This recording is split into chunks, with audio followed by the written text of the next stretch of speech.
2024 లేదా 25లో డిగ్రీ లేదా బీటెక్ చదివారా? సాఫ్ట్‌వేర్ జాబ్ కోసం ఎదురు చూస్తున్నారా? అయితే కోడ్ జ్ఞాన్ 100 డేస్ కోర్సులో చేరండి, జాబ్ సాధించండి.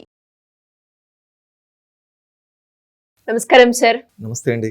సార్, ప్రెజెంట్ సిల్వర్ మార్కెట్ కూడా చూస్తే గోల్డ్ ఎలా అయితే పెరుగుతుందో సిల్వర్ కూడా దాన్ని కంటిన్యూయస్‌గా పెరుగుతూ ఉంది. సో మరి ఈ సిల్వర్ సంగతి ఎలా ఉండబోతుంది? మరి గోల్డ్ అయితే ఉగాది తర్వాత పెరుగుతుంది అని అంటున్నారు. సిల్వర్ పరిస్థితి కూడా అంతే అంటారా? మరి ఇందులో ఇన్వెస్ట్ చేసే వాళ్ళ పరిస్థితి ఏ విధంగా ఆలోచించి చేయాలి అంటారు? 2025 మనం గమనిస్తే it is a historical year అండి. గోల్డ్ అండ్ సిల్వర్లో మ్యాసివ్ రిజల్ట్స్. అంతకు ముందు 2000 సంవత్సరంలో ₹1,00,000 ఎవరైనా పెట్టుబడి పెడితే 2026 సంవత్సరంలో వారికి 3 లక్షలకు పైగా రిటర్న్స్ కనబడేటువంటి అవకాశం ఉండేది. అంటే ఇంత హిస్టారికల్గా ధరలు పెరగడం అనేది ఎప్పుడు కూడా జరగలేదు. అనేక రకాల కారణాలు దానికి తోడయ్యాయి. మనం సిల్వర్ గమనిస్తే దీనికి 2 రకాల కారణాలు ఉన్నాయి. ఒకటి, సప్లై చేసేటువంటి దేశాలు ఎక్కువగా ఉండేవి రెండు. ఒకటి మెక్సికో, తర్వాత చైనా. సిల్వర్ మైనింగ్, సిల్వర్ని సప్లై చేసేటువంటి దేశాలు ఇవి 2 ప్రపంచంలో. ముఖ్యంగా చైనా ఈ వరల్డ్ మొత్తంలో ఈ సిల్వర్ యొక్క డిమాండ్ పెరుగుతున్నటువంటి క్రమంలో చైనా తన దేశంలో ఎవరైతే సిల్వర్ని ఎక్స్పోర్ట్ చేస్తున్నారో కొద్ది మంది మాత్రమే ఎక్స్పోర్ట్ చేసే విధంగా కొన్ని సంస్థలకు మాత్రమే పర్మిషన్ ఇవ్వడం జరిగింది. దానివల్ల ఏమైంది, ఎక్స్పోర్ట్స్ అనేవి తగ్గిపోవడం జరిగింది. అంటే కొద్ది మందికి మాత్రమే అవకాశం ఇవ్వడం వల్ల, ఆ కొద్ది మంది మాత్రమే సప్లై చేయడం వల్ల ఇంటర్నేషనల్ మార్కెట్లో ఆ సిల్వర్ యొక్క సప్లై తగ్గిపోయింది. ఎందుకని? చైనా తన దేశంలోనే సోలార్ ప్లాంట్స్ కావచ్చు, ఈవీ వెహికల్స్ సంబంధించినటువంటి ఛార్జింగ్ మెషిన్స్ తయారు చేయడం కావచ్చు.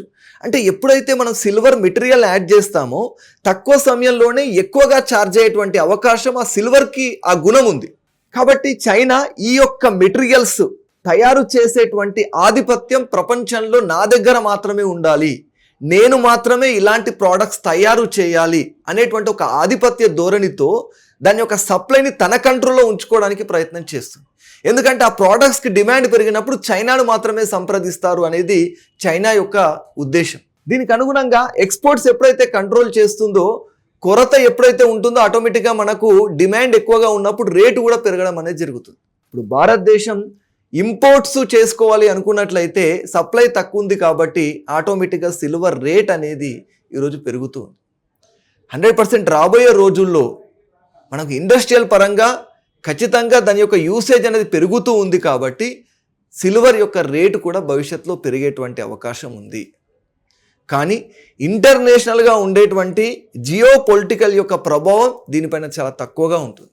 ఎందుకంటే దీని యొక్క సప్లై అండ్ డిమాండ్ బట్టి మాత్రమే రేటు డిసైడ్ చేసేటువంటి అవకాశం ఉంది.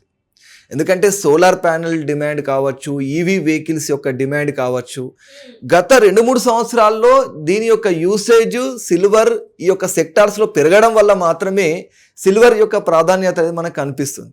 ఎందుకంటే సప్లై కొన్ని దేశాల మధ్య మాత్రమే ఉండడము, దాని యొక్క డిమాండ్ ఆల్ ఓవర్ వరల్డ్లో కనపడము, దీనివల్ల దాని యొక్క రేట్ అనేది పెరగడం ప్రారంభమైంది.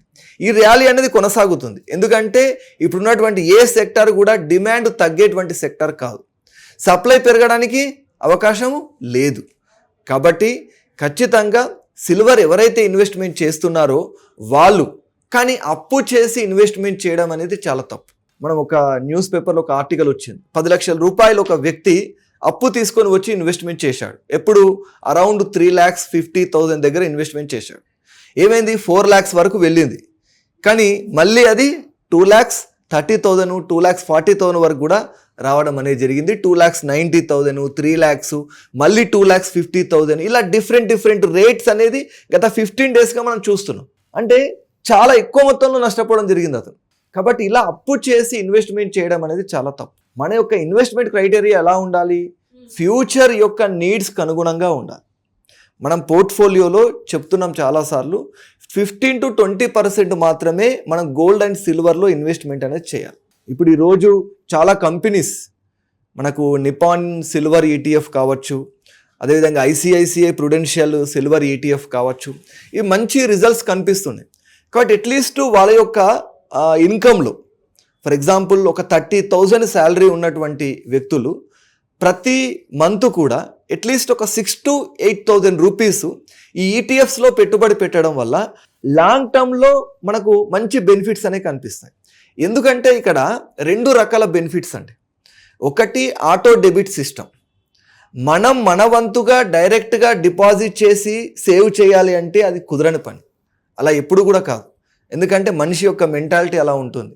దీన్ని ఏమంటామంటే నెక్స్ట్ మండే యాటిట్యూడ్ అంటాం. అంటే ఇన్వెస్ట్ చేద్దాం అనుకోవడం కుదరదు. కానీ ఇప్పుడు ఆటో డెబిట్ సిస్టమ్ ఉంది ఈటీఎఫ్లో. అప్పుడు ఏమైపోతుంది, మన శాలరీ నుండి ఆటోమేటిక్గా డెబిట్ అయిపోతుంది. నువ్వు మళ్ళీ ఆలోచించాల్సిన అవసరం లేదు, స్టాటిస్టికల్ రిపోర్ట్ చూడాల్సిన అవసరం లేదు, తగ్గిందా పెరిగిందా చూడాల్సిన అవసరం లేదు.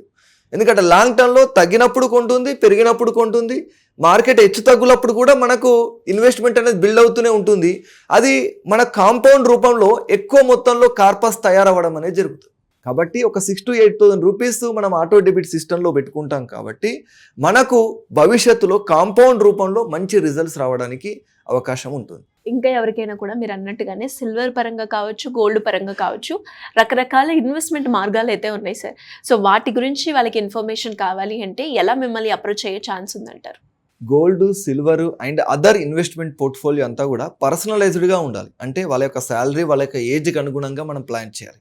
కాబట్టి ఎవరికైనా సరే వాళ్ళ ఏజ్, వాళ్ళ యొక్క ఇన్కమ్కి అనుగుణంగా ఒక మంచి స్ట్రాటజీ అనేది నేను ఇవ్వడం జరుగుతుంది. స్క్రీన్ పైన కనిపించేటువంటి నెంబర్ కాల్ చేస్తే నా యొక్క 1-to-1 సెషన్ అనేది అవైలబుల్గా ఉంటుంది. డెఫినెట్గా sir. Thank you so much.